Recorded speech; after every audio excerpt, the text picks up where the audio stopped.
Cindy zwana nukiti. Bit à voyage na France ezakini. Coco ma cuisinière, s'il te plaît. Maman chérie, les hommes sont des menteurs. Les locaux fia ko la moninga la ka la mukina alia abupia pendant des années. Mais basali abu pia. Akosala na opé abupia. Ozanani. Alors, humiliation oyo zana ngonanu olongoli yango teke Kofi assumer relation. Didier komagelo moko abi sora za mwasi aibisa Kofi a confirmer na média. Est-ce que Cindy a vivre-t-il le long de humiliation en relation amoureuse? Bango pe bazana besoin ba preuve. Koyoka ke abengi ma mari fa belle-sœur, ma mari fa pas confirmer mon thème na biso à comprendre que Otokani ça pendant des années, enfin il s'est réalisé, c'est vrai. T'as dit oyebi que Didier a raison pourquoi? Tozongi ka pa mama Rufa. Mama Rufa bimisela biso audio moi 8 minutes awa. Kolobaki Ali a mutaboya Kofi senga Kofi divorce. Divorce oui. C'est que Ali avait raison. Moi sini na rolinga mobali nae akoma robimana chanteuse nae. Oh Didi sto nazo benga employé par défaut. Vous êtes sur Top Media TV. Voilà, mesdames et messieurs, les abonnés de Saratola Télévision, les amoureux à émission Le Code de Bonne Conduite, vous qui allez suivre cette émission de l'autre côté à Top Media Télévision, soyez les bienvenus. Moi, c'est votre frère Tadinga Lapa Moussa, les Benginga, les Soussou, devoir Ezala Kayanga, droit Nabino, Yako informé, Bino Père Opesa, Bino Makambo, Bino Bolingaka, Mingi, depuis la République démocratique du Congo. Cette émission est réalisée par ingénieur Josué, Oazali Simaya Caméra, assisté par Bande Konanga Bafandia, malheureusement, Bapesa Kinga Bakombote, les raïs. Mais il faut pas commencer à souka bapesina mbongo libanga parce que libanga ça s'achète ici chez moi. Bino ba union so bokolanda émission Onzambe azala bino et j'en profite pour souhaiter joyeux anniversaire à maman maman Mapassa. C'est la rataglo ya bote. Libanga s'achète. Ça s'achète maman. Na pesi maman Mapassa mbote hein, maman Mapassa, maman bébé Kapinga, maman bébé Kapinga depuis Canada wana na Montréal hein, maman Espérance Nzamazalanayo, une année de plus, ça s'est fait. Maman Déborah Lubanda, Kilo, mère à Calgary. Un grand merci à vous. Un grand merci à Maman Bijoun Ketani. Hein? Maman Bijoun Ketani, maman à 90%. Au bon à papa Jean-Pascal Leka. Hein? Lorraine, je te salue, Bissika Ezwamio, ma petite sœur. Un grand merci aussi à Maman Zozo, hein? La femme de papa Noé Mavakala Nzinga, Nzamazalana-Bino. Maman Déborah Lubanda, Nabosana qui jamais. Hein? Maman Surprise Nzamazalanayo. Maman Émilie Setimaïnga. Zamazalano maman Bertin Konde Mbongwa propre monsieur l'infirmier clinicien na Canada na Montréal wana je suis au fond la caméra wana président BBP atuna ki mendengeni no bosani maman Nathalie nana Mosibu alobi pe obosani tata po FAP4 Angelos Karwan Fatou Dokonti Makia la Kumba Sola Bambemba Bino Nyonso na bosana ki bino te po boboza la kaba mère fan bonde to banda émission oyo nous voulons parler de monsieur Kofi Olomide je pense que biso tozali bato to banda sujet oyo te tozali pe bato asukate ezali sujet oyo na place publique na kanisi tout le monde bazo ko sala ba analyse na bango mukolo mwalelo ndenge pe madame Sarah Azongi, j'ai proposé à ce que nous tout apporter un plus na biso par rapport à ce sujet parce que c'est un sujet moi personnellement ça me choque, ça me fait trop mal la lire ou les choses les autres qui ne peut-être bakao et kozala. Je souhaite tout le déjà donc langage moko ou le moyen tout zo maman Saratola mais avant na zo maman Saratola, je vais penser à une personne. Il est tellement spécial au nom de Papa Diego Milito. Merci beaucoup pour la confiance. J'en suis sûr, ni tété peut-être confiance Nabino, mais les peines à la émission à moi si Nabino, parce que vous avez autorisé. Sarah, bonjour. Ah, t'as dit. Bonjour. Bonne santé. Ouais, ça va. Ça va très bien par la grâce de Dieu. La fraîcheur en direct des États-Unis. Hein. Ouais, même si on a dit que les gens et boulé net Mali les Arabes, mais Mali les athées, ils ont normal. Bah, Boutou, il y a États-Unis, il y a Congo. Ils ont dit que c'est eh, t'as dit qu'on a été biso kuna Boutou na biso pour le coller inda ba 20h. Ba 20h. Ils ont dépend pe na ba état na Dallas ba 19h45 20h. Mais na New York, ouais, New York pe ba 19h45 20h moli les côtés. Mais ce que tongo na biso, tous on a trois couleurs. Et ara orange thé. Il y aura bleu ciel, orange, jaune. Wana tongo etani 4 heures. Mais ça ba turo beta o ko fanda na yote. Asani. O fanda no te na États-Unis. T'es na maman na sala. Ah wana makamozo sala. Ouais. Na femme de vision. En dehors yo zala chroniqueur, youtubeuse, na businesswoman. Mais je te félicite hein, Ouais. tu étais parti avec ta fille. Et chose qui était impossible pour beaucoup de personnes qui se disaient que les alliés mascarade, azanae na Dubaï, na moana, États-Unis à Kokome, ma moana, donc États-Unis. Mais chose grave, je suis surpris comme je suis là. Sarah vient de m'annoncer na plateau qu'elle est rentrée avec sa fille. Donc moi na kenaki mon sala si mon sala azongi. Félicitations. As assistant nanga. Me I speak English. For 2023. Yes ko azolo baba anglais wana ya pete. Depuis anglais et bandati lelo. Ye azolo bango. Yeah, te ya 2023 ko kangote. Ouais. Wana kanga moko. Okay. Même na mekolo bango na aéroport ba ko katin na ebisi bon. Bolo baba anglais na mino a pete. Oya nga ba comprendre. Non mais c'est déjà vous êtes à féliciter hein, initier sa fille comme ça sur le plan intellectuel, moral, éthique, c'est en tout cas kuna commentaire exaté, j'avais aussi reçu bah félicitations ya maman Bijou Ketani. Ah donc, maman ba 90%. Donc voilà. Maman Bijou na ye Congo connexion mabe. Wana ofunda biso. Connexion. Banda na banda ki tadi na kota ta live. Les connexions is non. Voilà. Merci mesdames et messieurs. Bonne to bande émission na biso, mais je dirais un truc, les orgueillés. Mais t'as dit comment ba benganga? Mama Rifa. Yo ngana yoki komono komi mama. Toujours malembe. Donc c'est-à-dire Sarah mais est-ce que yo bi que vraiment de yo nanga vraiment donc yo te vraiment nationaliste était c'est ma baliste. Et kuna nde komi mama. Et bon tu la comme mama Rifa tunité. Yo za retard wa branchete. Tozo ya wana. Voilà. Tout ba tala nga ba bende bazana ba comme na commentaire mama Rifa, tata Sarah mama Rifa. Yo osa branchete. Na branchete ba. Ah on est toyeba nyonso. Voilà. Mesdames et messieurs, je vous invite encore vous les orgueillés na ba oyo pe bazala kana ba orgueillité. Aboyi elongi fanta maboko koka. Na biso makambo ezata. Mais Didi Stone nazo manquer ba tout ba respect. Oui. Iko nani? Iko Didi. Ah, Iko ya Didi. Voilà.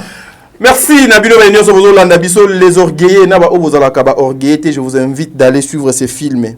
Naïbité pourquoi le film Ngo Ezo et Langaï. Les orgueillés. Ah, botala film. L'orgueil. Et pas Belleville qu'on dit qu'on a Bellard. En tout cas, beaucoup nota la film. Et puis, elle botala Ngo bo s'abonner. Tinde la peine à frère Nayo. Parce que message mobu ezana kat. Après, lien familial, l'orgueil.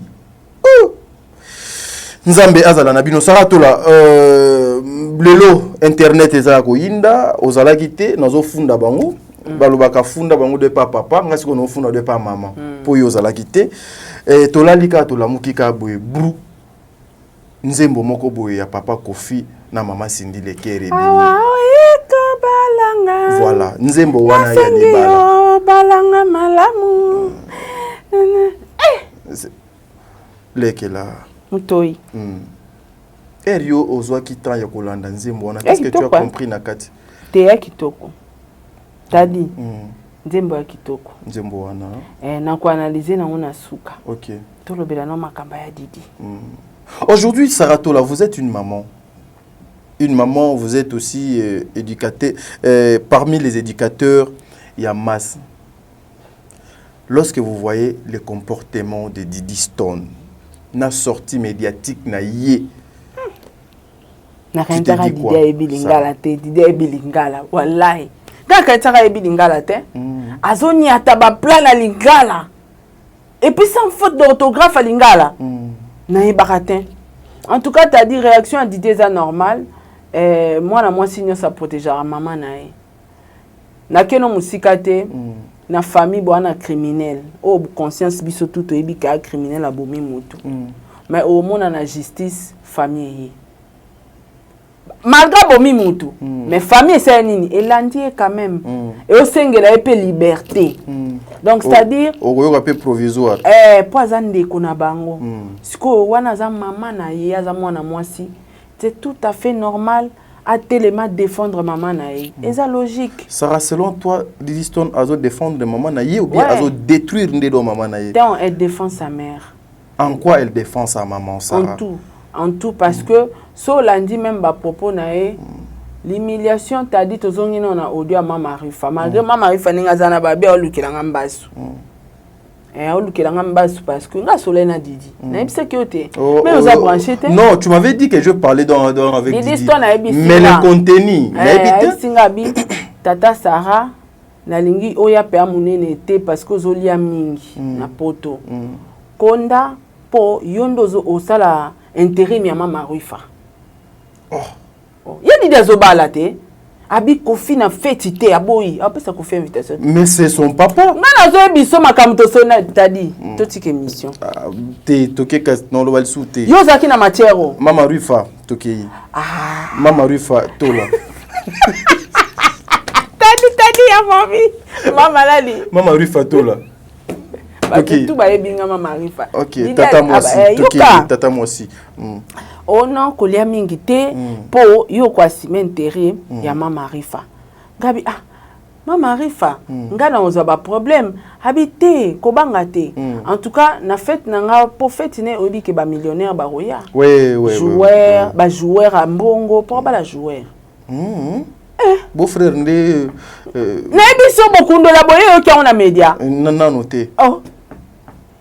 Ayebi singa bi mbongo nanga ya libala. Papa kozwa. Mama Rifa pe akozwa. Mais na fête kofia yate. Invitation ozwa te.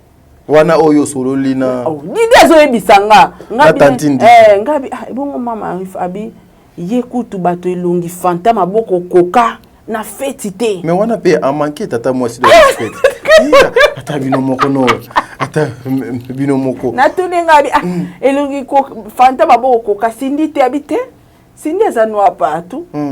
Eza Mama Koko Rifa benga ki ku Koko Rifa. Tantine Didi. C'est Didi. Ya. Si qu'on regarde na simen intérim abi esko yo pour un simen intérim il faut okonda. Pour intérim wana ele kabien moni yo za te uniforme. Na feti so iba présenter aux ezala bien. Donc nga na komi lo kwa Mama Rifa tola. Ok, Mama Rifa tola Didi Stone. Il faut tchana Didi Stone na suka. Na senga bi bon ça va na rosala effort na bando sa de ba régime lokana ok kin na konda. Senga bi bongo sko mbongo nga part na nga na ozwandeni. Oh non, yo ozwa part kota ba maman parce que abeng si JB. Mais moi non azolo ba problème. Nga na zo ebiso makamto soli na ya Didi. Invité spécial DJB. Yoka nanu te. Oza palpite nini. Toke na liso. Aibi singa bi. Omoni na table oya mama. Table mama ozala. Na bengisi tonton JB pa ozala wana na table ronde spéciale. Papa chéri, abengisi papa chéri, abengisi Fali. Oui, abengisi Fali, abengisi pe Dadju. Asara clip na Dadju. Abengisi pe Dadju. Abengisi moi quelques bateaux pe belé, moi quelques autorités. Abengisi bateau. Ngabe bongo ce côté à Vierambo. Habité Vierambo l'invité était. A ozwaka mbongo libala mais fête à oyate. Mais comment ça Sarah, ton papa vivant Kabolana Cindy. Maman comment on peut nous comprendre dans notre soutien. Abi elo dérange ke mingi. Moi ne balanda Cindy pour na ba $100 et soit qui ce qui Cindy ayebaki anga singa ya ta PayPal anga salela.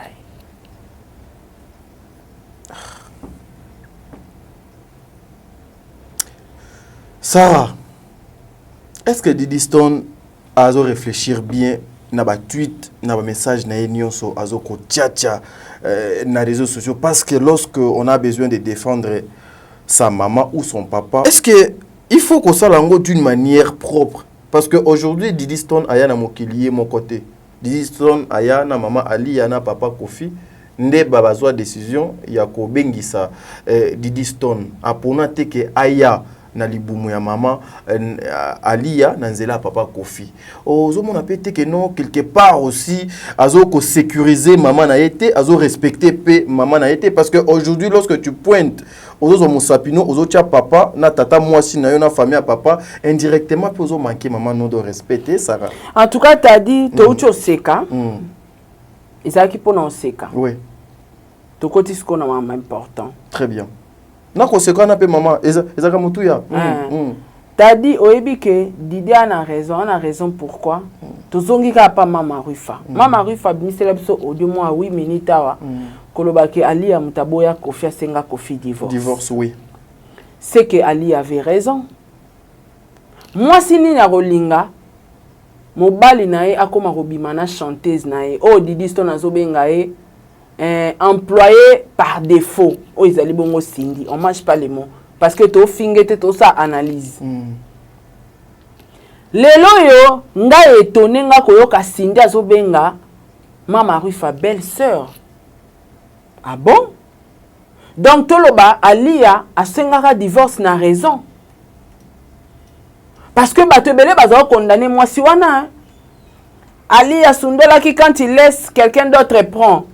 Ngape na baki Kofi penana ki succès na mbongo na ki boté pour Kofi pa boga. Ndaza na akaboga la ta pende lambe vandi. Apaso abia nyatela biso bilo aba pétage et vimbisi mipende. Mais sauf na lati bien aza boga na ta ya bien.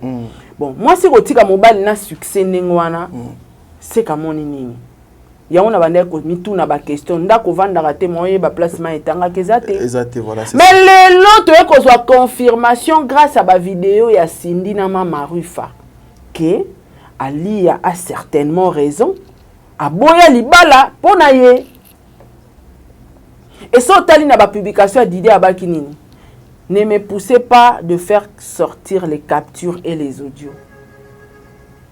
Humiliation oyo papa bandi ko humilier maman na biso lelo te. Quelle est cette humiliation? Au moins que photo pesa sko maman Ali a raison. So ezaki Kofi alingi mwasi mususu. Tonga to comprendre po mwasi aboyi alingane mwasi mususu. Mais la même personne ou à cause de séparation ka ye wana le lor benga Mama Rufa. Belle-sœur. Non, mais peut-être Kofi atikalaki yemoko maman Alia akendaki, papa atikali yemoko nde alobite soso ya mayele Alia kaka pembeni tabalia kaka na molai ya singa na ye. Azuka o amona dit que la femme la plus sérieuse, il faut qu'on se le dise na milieu ya musique c'est ça. Ya on lobby eza bongo te parce que ba soupçon ya Kofi na ona Cindy bandi leloté. So biso batalibanda tozo ba soupçon bon yemoko mwasi na ye mutakati. So ba danseuse baleka ba confirma bolingwa Kofi na Cindy. Bongo biso. Na aéroport Cindy ba pesi à remplir papier mo ba pesi wana so remplir ngo tena numéro. Oui vraiment vieux Rambo vraiment ya poto la papier veut dire pasola. Pourquoi Cindy a chaki numéro? Pour papier na faut tena numéro. A pasola ngo. Ache mususu yemo asaleli mususu. On se comprend. Donc, et ça na ba soupçon et bima déjà kala. Il y a relation ya Kofi na Cindy. Peut-être na ba preuve moi si wana zanango. Pour tous à bazo baté. Même na Congo, surtout en Europe. Moi si to mobile pour que ne ko ça demande à divorce. Il faut même l'état ba preuve Ba preuve oui. O pousser o ya ko senga divorce. Donc Ali avait des preuves. Quelles sont les preuves? Tozo sa ka émission, tozo analyser mais la réalité on ne connaît pas. Donc c'est qu'Ali a ba preuve ya mema à la kisa na justice que mobile photo kabona tala ba preuve ngo. Donc lelo photo pe sa mère wana raison. Alors vu ya ba réalité nyonso o ele kana famille na bango na foyer na bango o Didi ayebi et azana rage et azana facilité ya redéfendre maman na ye.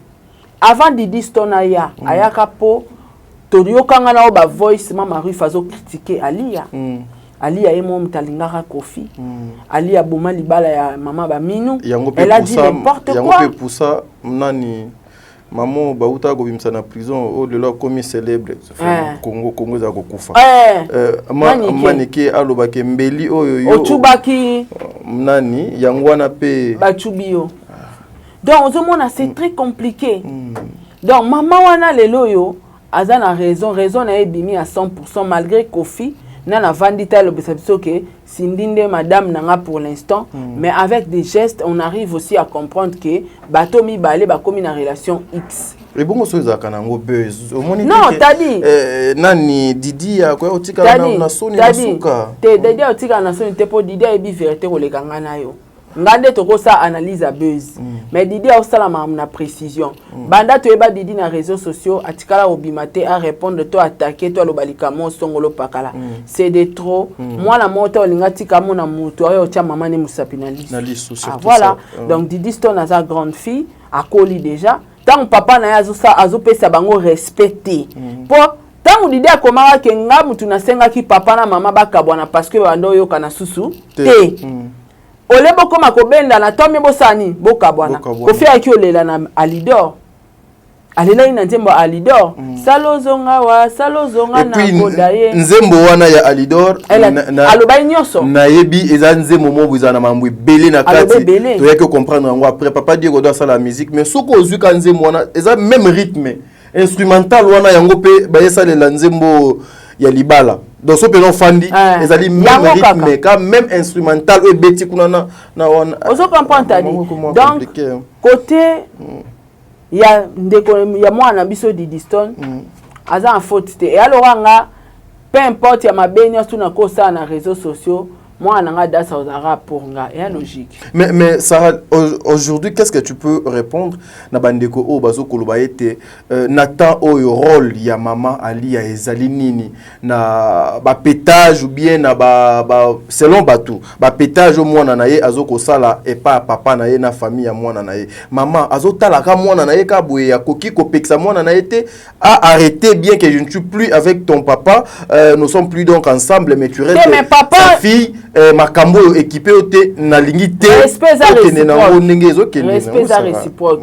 Didi aza photocopie à Kofi ba comportement manquant soro meki na ena désert au salo désert ya koleka parce qu'il a les Didi c'est Kofi parce qu'il a les sons de Kofi omoni Didi aza Kofi à moi si au sala maramu Kofi à sala rabatu donc tant que papa yo moko se respecter te alors moi n'a pas au respecter te mais maman azo loba nini te maman ne loko loba te non mais il faut zala te atanga lia ta dit atanga lia non lobelo te parce que alia aza déjà lésé bazo finga ye na média ba osambusa ye bazo na tonyo tout ya souffrance a vécu à vivre na Kofi Olomide elle méritait pas ça. Mais ce qu'on a mérité yango bazo finga e bazo loba ba mensonge atali pire ya grave koleka comment na tata moi si ko kitsa ninga kitsa kiwana est-ce que ça sera ko faire taire moi na je ne pense pas on connaissait donc, Ali à la femme la plus respectée il y a ba musicien et puis il faut faire très attention na banzembo ba musicien ba yembela basi Sarah pardon nazo tiko zo loba mais eza na ba bilo misusu pe na koma obanga.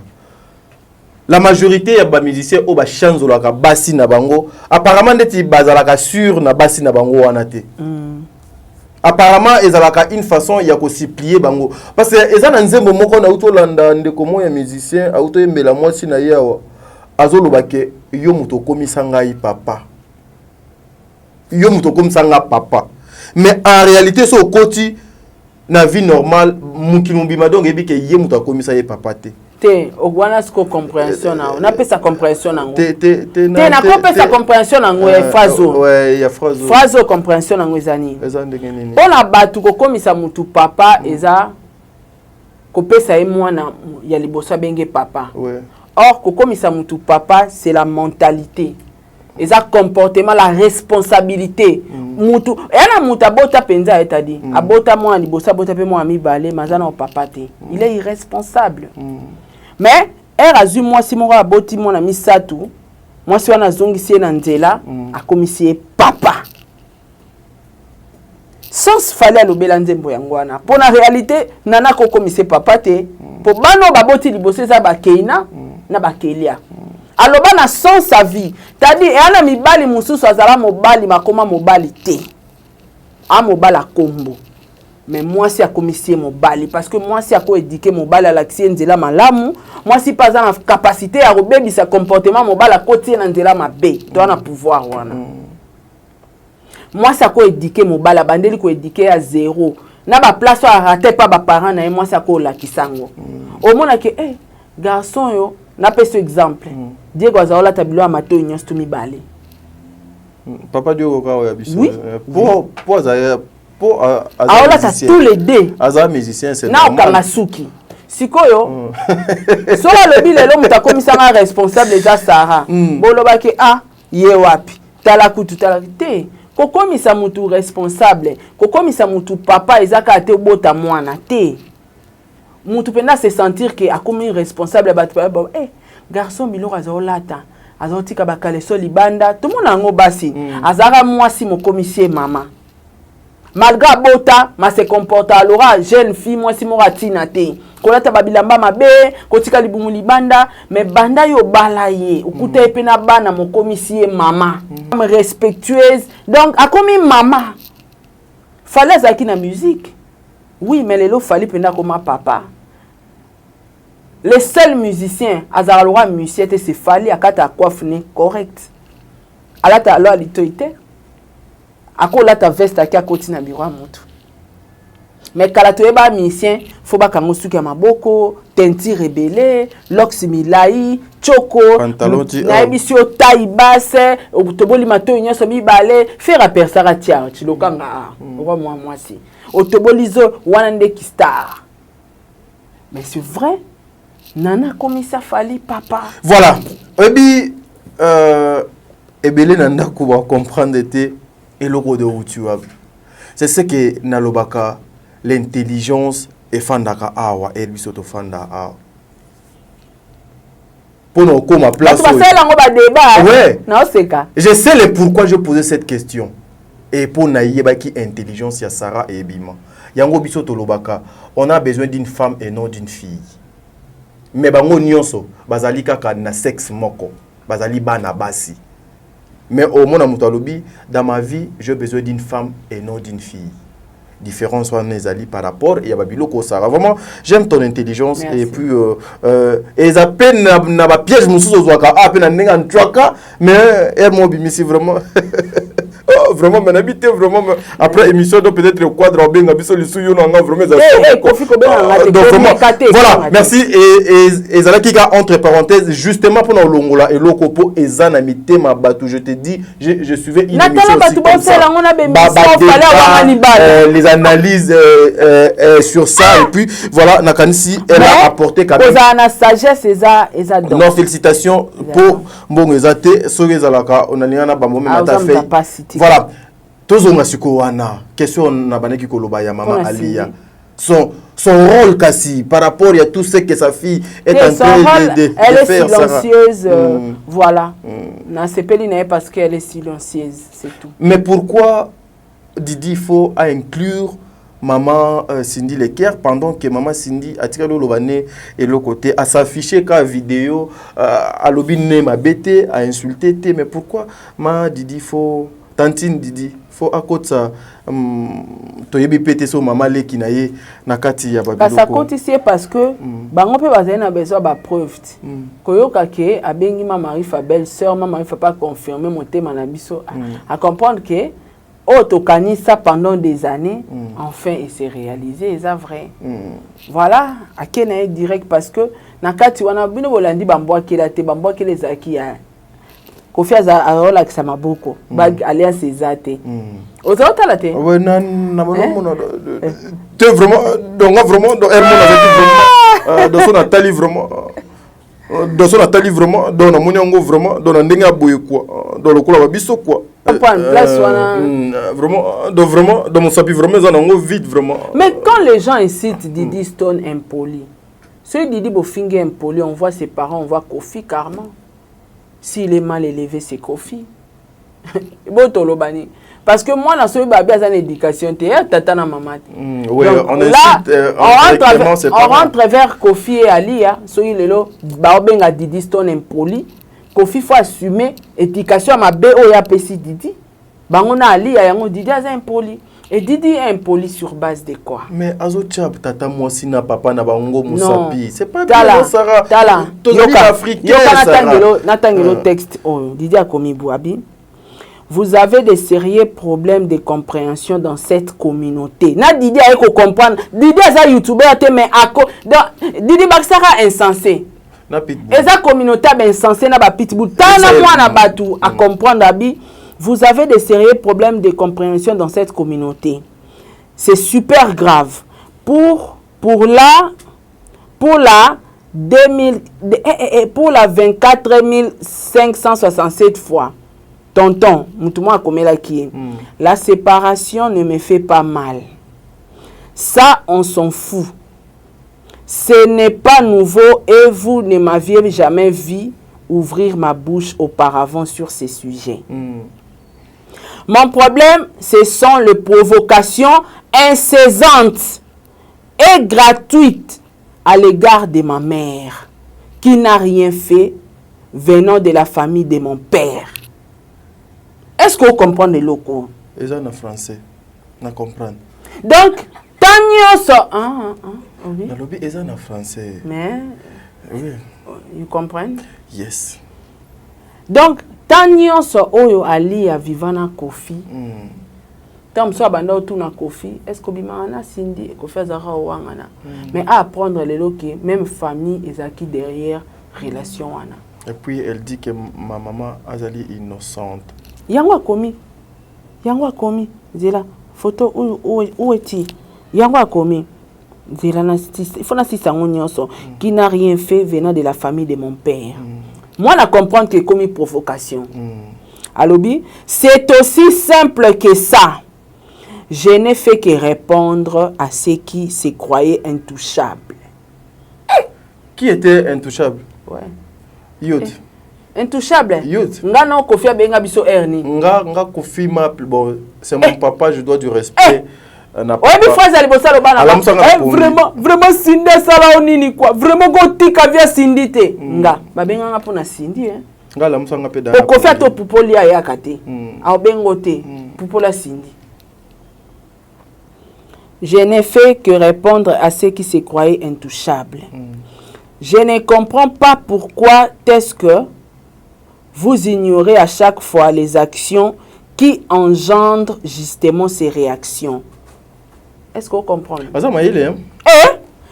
tu faut pas qu'il y ait un niveau à comprendre ma camono azo comme bonza français na ça qui dit comment lingala communauté ça a problème à langue na écoute na compréhension déjà na lingala communauté azo ko comprendre français les soso et français zokota français tu dis à ma casse mais zokota mais maman nous là on toujours moins grâce maman. Je ne comprends pas pourquoi est-ce que vous ignorez à chaque fois les actions qui engendrent justement ces réactions. Donc ba action o ezo mema ba réaction na ina ba réponse ozo pesaka. Les faits sont pourtant là. Tout le monde a ba fait oyo Kofi azo provoqué. Yo bien ozo tanga ozo expliquer na ba na difficulté. Là c'est le fanatisme ou notre culture toxique. Et ce système s'existe. Mais moi, non, à comprendre biso, hein. Et ce système existe africain qui prend à chaque fois les dessus. Système où ils existent à chaque fois, africain, et un même système où les Africains vivent nango, complètement habitués à cette insulte. Yoka. Maintenant, posez-vous la question de savoir pourquoi elle en vient agir de cette façon. Donc yondo zotanga ozo kitana ton na nyonso ndenge kuna ba phrase za yope ozo kita. Ah OK. OK. Et à devenir aussi impoli. Abibo bandana komi tuna. Pourquoi Didi a sali ba réaction ya boye et puis pourquoi a commis impoli comme vous le dites.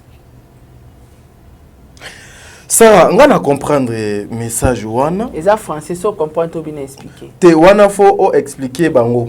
Nous moins nous avons donc moi chance moi grâce yo comprendre français. Mais ma pose Didier c'est clair. Non, ngai malgré ça. C'est que ngana tuna pendant tout ce temps. Rôle ya Maman Cindy et cause la nini na babiloko nyonso. Ezoleka et puis sa place eza nini. Bon, pour na Cindy na oloba.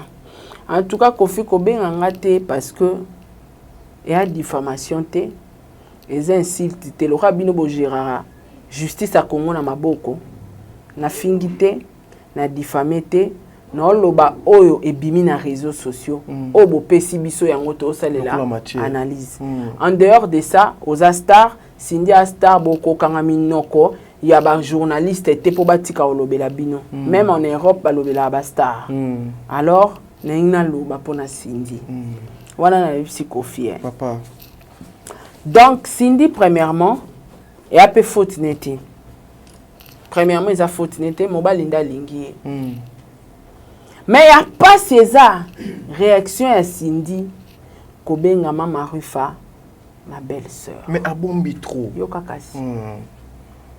Est-ce que oui que Cindy a vivre-t-il le na kati ya humiliation en relation amoureuse? Ah oui. Kofi alekaki papa sango. Tango tu na Cindy abala. Oyebi biloko Kofi alobara. Plus tard Kofi aloba est-ce que ngana lobara na munoko nanga ki na bimanga na Cindy? Pour Kofi no aloba ngote. Jusque là. Non pas ndima ngote. Na makambo nyonso lobaka non. Il est malin. Batuni et papa sango. A répondre à est-ce que moi si mon nene lora Cindy à cause na mobilité. Batuni relation ena mobile ne banda quand yoka réponse à ba malin. Na hebité na osola na Cindy expliquinga. Est-ce que bon a place au beaucoup acquisé relation Cindy na Kofi plus tard?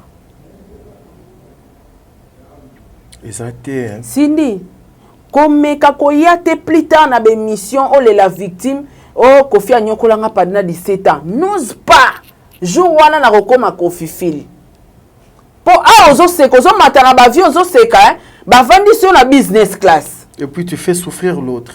Te yamuna lo banazo sepela te. Ok poto ok olamba na réchaud antidaté. Ozo seka. Oui. T'as dit. Réchaud antidaté. Antidaté. Azo seka. Batu musu ba yo kapasi. Mais na ko lingate un jour oya expliquer biso ke Kofi a nyokola o pendant 17 ans. Kofi a humilia o pendant 17 ans. Koyate. Jour wana penda Cindy na kokoma Kofi fil. Vanda na Kofi à l'éternité. Supporter nengali a supporta ki. Na buzoba na ye na ba bêtise dans balam a supporter Kofi. Alors, ye Cindy eza faute na été mobala lingi. Mais à vivre na vie à humiliation pendant des années. Ngana mona ba matsa Kofi Cindy na podium ali na mwasine bavandi. Cindy oyembela lia. C'est l'humiliation. La valeur d'une femme. Ozo comprendre eza wapi. Ozo comprendre. Alors, tout ce temps ozako vivre na vie moko ya humiliation en cachette. Même si lelo Kofi na mwasi na eba kabwani yondo remplacer.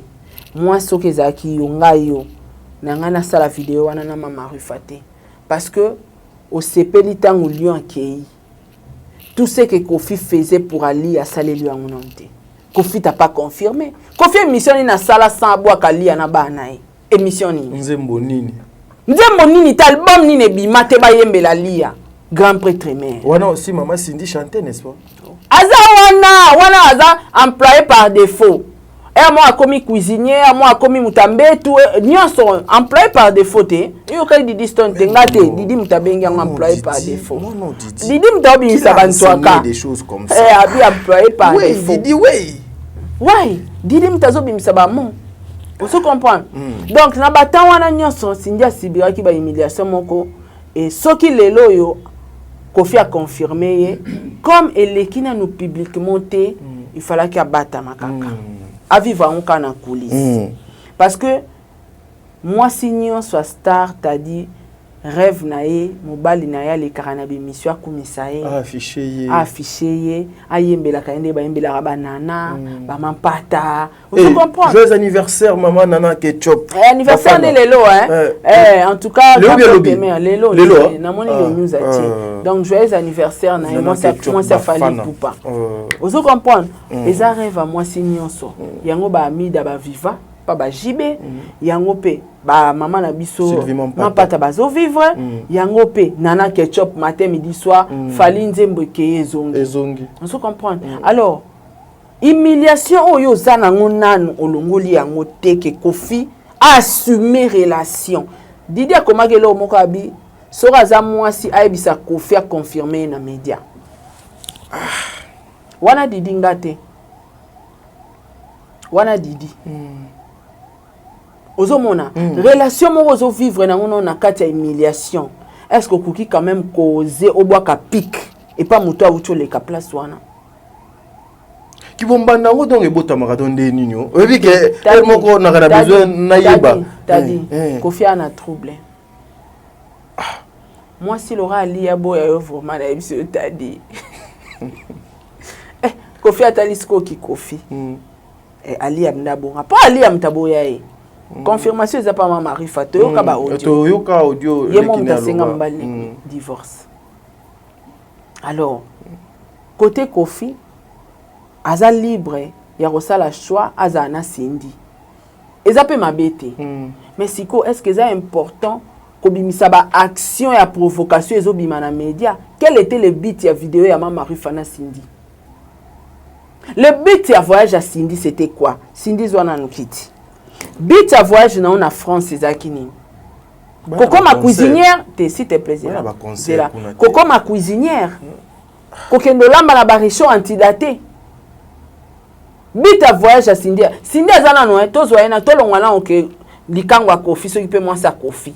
Pour na obenge na likangu te na obenge pe moi te na obenge moi musala Kofi. Pour Kofi na lekine Kofi so lingi to respecter Cindy lo benga biso na ba téléphone. Ça l'émission ndenge Didier Sengio confirmé so confirmé to comment classer le rôle là-bas maman Nana Ketchup biso yebié ayaka musala ce qui est là comme le quoi maman Nana Ketchup solo là to ye bango to pese respect na ye alors Cindy aza travailleur ya quartier latin aza chanteuse lelo yo batu babenga maman Bilabel jalouse à Cindy na ebita oza jalouse na sur base de quoi maman Bilabel a loba vérité les loso batangi ba voix féminine na Congo Cindy azate pour Cindy aza mwana musala ya Kofi Rebo azo évoluer ye moko mobile ne musicien ye moko pe je préfère 1000 fois Rebo mais so to bito so na carrière na koyemba Cindy Rebo aleki Rebo banda lelo tim koye soya mais voilà Cindy zo apporter nini na culture congolaise et ça musani Cindy aza artiste OK poto émission ni Cindy asali na poto yepe asala pe ba émission te mais bon yemo ebite ke ba bloquer aza start ana voix Rebo amo siki torote akenda ba concert à voyager pour ni no sibia kanga kete ça c'est quel genre de relation ça c'est l'exploitation de l'homme par l'homme l'exploitation de l'homme par l'homme. T'as dit nana kanda nzambi wani pa Kofi ozo comprendre na habité sikoyo voyage à Cindy à kinini elo esalenga pasi bake poto mais Kofi nda lekine émission ya nani comme on kiminga na RF nani na Africa comme Claudicia Kofi aleki tellement bayambaki aobenda kiti Cindy akota na émission ba vidéo eza non kutu ezaki bongoten na compléter yo moi c'est qui esalinga pena pasi na bosanaki c'est-à-dire madame Cindy était ayaki ko accompagner Kofi au black au tchena madame c'est une maman malgré les erreurs malgré tout mais elle reste maman ayaki ko accompagner papa Kofi siko na émission nde ba réclamer émission na RSI siko tala c'est là où moi je dis papa Kofi c'est un papa azana bana o baza mikolo na biso makasi, mais il y a des choses face à la caméra papa faut pas dans ça la kango. Je sais pas ce qui entourage à papa c'est conseiller ba jouer à Carole Nin. Moi si tout chacun tika que maman Cindy déjà comment moi si naïe. Comment sans tendresse, sans politesse, sans normes, sans humanisme, tu tires la chaise comme ça, donc comme si c'était une chienne, comme si c'est... Mais je sais pas, mais excusez, hein, bisoto, oh nyonso, caméra cachée à Sarah, vous filmez quitté, caméra cachée, il y a Tadi, vous devez filmer quitté. Si vous arrivez à l'internet, vous allez trouver ça. En tout cas,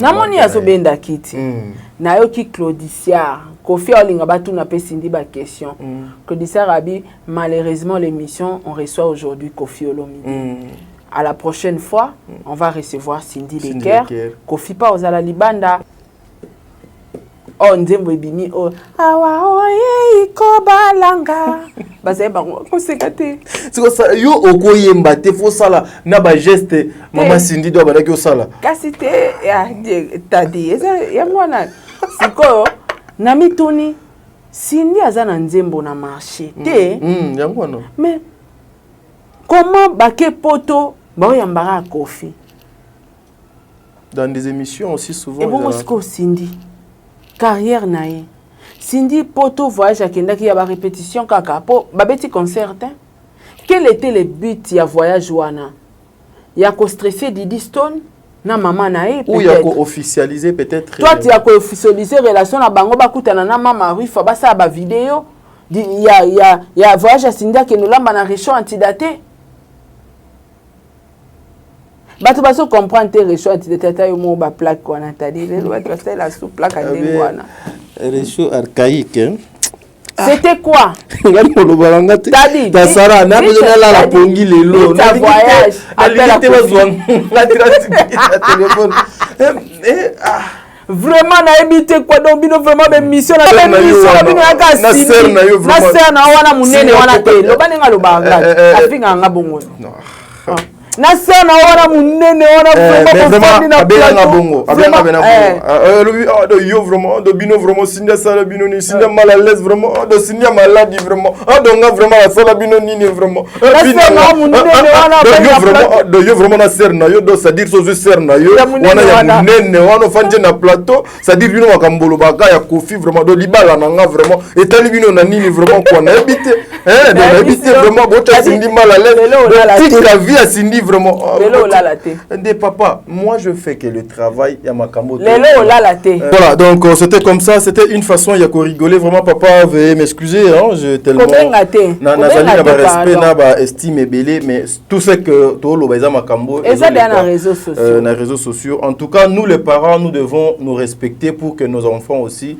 base à la respecter na basi na biso na ba famille na biso za la respecter parce que aujourd'hui Manika comment la première dame moi j'encourage pas ce genre de choses donc au Congo aujourd'hui pour devenir une personne aux soutien il faut au finga na fingi Sarah na fingi Sarah akangi singa Sarah akangi singa par mo boye babimi singa pour na komado célèbre non c'est nous devons lutter contre les antivaleurs et être lutter contre les antivaleurs to ko lutter en gopé na kati ya ba antivaleurs nous devons sortir de là en tout cas et comment ndeti-moi monnaie moko boye très facile tout le monde a mis sous soi a fingi kaka po akoma place papa Diego azalaka abandi ko fingi héritier ko papa Diego doit sepela na ye azuye a commissaire mutuna pour donc alobisa kabato en tout cas ce n'est pas bien la communauté congolaise en tout cas nous devons arrêter avec ce genre de comportement et zo sala de loko moi kitoko te mais ça rapporte aussi de ça le lot congolais ba kopé ça peut tonton Karma pas raison Kalikula nditi na kabo nditi yemba kana bayemba nyonso kalinini Kalikula aloba tu mwana yaka koyemba bakatisa mwana suki yoka Kalikula te papa mais Karma pas prophète ngai kutu nde naza nazoluka na télécharger su nzembo Kalikula pourtant na koyana analyse lobby na yana ba propos Kalikula wana ngate Kofi wana nazoka Kalikula kaka ozoyoka donc ozomona que quelque part Kofi a libre ça la choix parce que moi ça saboye mais makambu oyo azosala na communauté ils ont créé bas scandale akokai ko continuer vie na bango paisible na kimia et comme si ko loro la bo prouver batu parce que bolingwa solo ba prouver angote so bolingwe komi to sala ba vidéo to sala ba selfie l'amour ce n'est pas les photos madame Cindy l'amour c'est la confirmation l'amour ce n'est pas la belle famille nga bo sali vidéo na mama Rifa Kofi na confirmer oté l'amour eza Kofi il faut vendre sa biso na communauté a assurer biso que à partir d'aujourd'hui c'est madame Cindy Leker ndé numéro 1 yende maman na bino alors Inos bi assumé Inos bi à quel âge assumant pourquoi bango pe na yebagati ah bah bala na nous te mais alors la vérité abi banda kumoko oui aloba banda kumoko bana dendaku mwana banga lingbalinga ayoka musique te bakenda répéter na ndako wana mususu moi si nazara ke répétition mobile patikali mobile paquet moi ça voyager mobile atikali mais est-ce que Cindy bolingo yayo na Kofi est-ce que ekoki ko komisa yo ko bungisa yo et bungisi même na lignée oyebi ke batu ba yo kate Cindy a perda ayemba sunde za oyemba le respect qu'il y avait pour cette même dame même oyemba ayemba sunde za oyemba te elle n'est plus concentrée Kalazaro oyemba po a confirmé Kofi à la Xabatu de quoi elle est capable ce que lelo a force à souter travail et a vu de la place donc a commune ko vivre le roi première dame a bosani kende akenda poto na Kofi akoko sala ba collaboration na ba aya na Kamura banani mama chérie les hommes sont des menteurs lelo Kofi akola lo mwenga lala ka la mukina alia abupia pendant des années mais basali abu pia akosala na ope abu pia oza nani oh papa zo ça dépression par exemple yo Cindy et okosuka wapi parce que na musique à Congo osali no elorote rebo kuta lekio rebo azana inos bi azoyemba koto ye pas zoyemba koto yo mais yo na rebo na olakisa mutatangisi mutu koyemba OK poto des musiciens Kofi a sali émission yo tika lo sali émission te mo sali biso vidéo na ba appartement antidaté moza musicienne oza nzembo na marché OK poto oko makuna et puis vidéo oh ya kolanda mbongo wa maquillage stala Cindy lata non valeur zwana wata valeur aki mwasi Kofi mais comment maman oko yoko kende kolanda ba maquillage te yo faut benga maquillage ya no telo yo lala ki ba maquiller yo ba bongisi yo maquillage ofuti mbongo ake tala ba maquillage ne bazolanda epo na ba 100 €. Hein? Ils ont humiliation. On se comprend. Ce qu'on est tout le baboye, Kofi a séparé pas mon alora to fongola Cindy misu. Yo ne comprend pas. Et ça te galo séparé to koto. Non donc si moi je comprends bien, maman Cindy a vivre le col à prince à Hollywood. La caméra est en asima ba filmer tout ça filmer. Alora na kasho. Ya kantara zuwa wana ezara bolingo ya bolingo te. Parce que mon bal soit alingi yo, basi mabala combien t'as dit oh ba voyager à ça mi baï na bango. Basa mo ebele, basa ebele. Pourquoi pas yepe Kofi akotika ya kendi voyage mo ye mo kwa kede ta concert. Asala ta collaboration. C'est que toka ta mission. Wana siko emso Cindy a okantelwa balingi mingi. Nde mo bala osele zu alingi mingi ya. Monsieur ezara pe freinage. Toka ta mission. Oui, monsieur ezara freinage parce que mon bal soit alingi yo a promouvoir yo. Rebo ba clip ne tout, muta filma ngonde kwa ya Inons B. Oui. Babylone on est tout même koyemba aimba na studio ande ko Inons B. Ya grand frère nae. Ozomona ke mobile osa nini? Est-ce qu'elle tient compte aussi ya âge à papa Kofi? Kofi a papa, Kofi a kena âge ya atterrissage. Kofi a boti asali année de succès. Kofi a lelo kosa te, Kofi a tiki musique lelo asali musique. Elle a des enfants, elle a de maisons. Azana histoire à Congo, la musique à Congo, azana carrière. Aboti pe bana. Cindy, ozotala pe wana. Voilà. Ça, na moni toke musika. Ngana encourager libana bango hein. Lobi koleka lelo. Merci. Bandeko balandi to sukiao.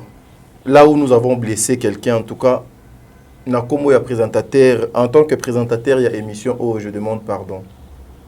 Pardon à Kofi.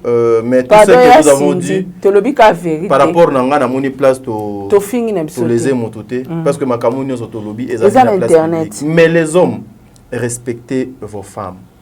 Les femmes, lorsque vous savez bien que wana zali mo balinanga, mitia na place ya mwasi. L'amour ou babombaka mwasi. Batu baye bateke wana zaka mwasi nanga ezali bolingote. C'est que er bazo banga ba bimiso na miso batu, mutu moko boye azalaka oyo balingite mutu na aye ba vérité. Alors ce n'est pas ça, l'amour est à la lumière. Il faut yengenga. Et puis t'as dit batu botika comparer Cindy na Didi Stone. Sur les plans professionnels, Didi aleki Cindy musika. Cindy aza chanteuse mais asali non iloroté. Même Nasuki nae, elle dépend de Kofi. Didi Stone à son âge a signé un contrat na ba grande marque au papa ne Kofi kutu non na komate. Asombeli maman nenda kuna poto azana mbongo salaire na fin du mois na ba contrat signera to lobelango ati. Donc sur les plans on a beaucoup comparé kutu bango kutu te penza makasi. Et puis boye bake Didi otika la mwana Kofi, Cindy otika la mwana musala Kofi, oti lelo to ebien non mwana musala parce que Kofi non a confirmé été. De deux, arrêtez de faire la comparaison entre Cindy et Alia, bas niveau moroté. Na âge Alia, mère des enfants, âge avancé, sotali Alia taille, azana temps. Et puis azana moisi. Et puis asali ebele. Cindy abotité nano abalite to ebite sora boti malformation nini okoma na ngona nzoto transformation na e ekoma ndenge nini pour kitoko moi si tala sora boti na mokili ali aboti 3 à maintenir Cindy no aboti te boye na comparaison na ndeni na temps normal penza est-ce que Cindy aleki ali na kitoko to za pe batuti elore bomara biso to asumara te nde to za bo etadi yana batu baleka batu na kitoko baza otali pa moninga no mwasi habite mwasi opunda akitoko lora ba mida basi mo banuna atonde ba kangela ngo basimbela ngo boy ma amida na bana combien mama ami azo nuna te mama ami biso ya basi apembe banuna qu'avant mais basi wana bazo nuna ouais bazo nuna te tadi siko yo yo comparer Ali na Cindy Cindy bois noir soki nini te Cindy pa kitoko na ndenge na ye nano aboti te nana komi na âge alia te nde toza boye ki 50 ans nanga boye bite so na komandeni siko tala 50 ans ya alia ya boza na respect ya banzoto ya batu ya bata ya batu ya bilongo. Et puis aussi Sarah, je veux compléter quelque chose. Apa ba ya komelanga jalouse na ko jalousie Cindy sur base de quoi? Cindy ana mbai ne Kofi nga pe na mbai nanga papa Diego na jalousie ni ye ba memake poto loka saki nga na ngenda poto na mbongo na nga no jalousie Cindy nani. Et puis Sarah, et l'homme on a besoin na sunga bat bande comme sous poto kabwana. Surtout les fans, vous devez savoir que si il est pas fan la business class faut qu'on faire fan de Nani Didi Stone nga fan da ngamoko hein. C'est quoi et puis ba comme na se wana jalouse Cindy Alekio na nini elle dépend de Kofi, elle vit pour Kofi. Moi na Kofi kuta komaki anga bi muto nga na oza jalouse na ye o vi na mobimba ba bomba e pendant 17 ans. Kwa kende poto fala ki aleka nzela Kofi botane nga ya ka quartier la te ba miseli biso bebi ke video ya Cindy wana pe moi genre ta dit te mais on a passé te maman te na lobi kaka et ça a passé et aka moi genre voilà, merci, ça est fini pour aujourd'hui. Mais les fans, vous devez savoir, vous devez comprendre quelque chose. Didi Stone aza mwana Kofi ortika la mwana Kofi mwana boss ili et kufa. Mais on peut changer aujourd'hui Cindy Leker bazui Cynthia moko boye Leker Natasha moko boye Leker bazui maman mususu ya ki histoire ba magic wa wi na baleka na place wana bazé belé baleka ba yuti vundu mais Didi elle restera. Vous devez aussi comprendre que ndenge boza wana boza pe na ba papa na bino na ba maman na bino Didi na ke Kofi na Alia. Vous devez faire la part des choses. Bozoya ka kofinga parce que vous êtes des fans. Lobeko de Kalelo. Je suis Athié Bena Moussa Pinacé. Désert du temps. Merci.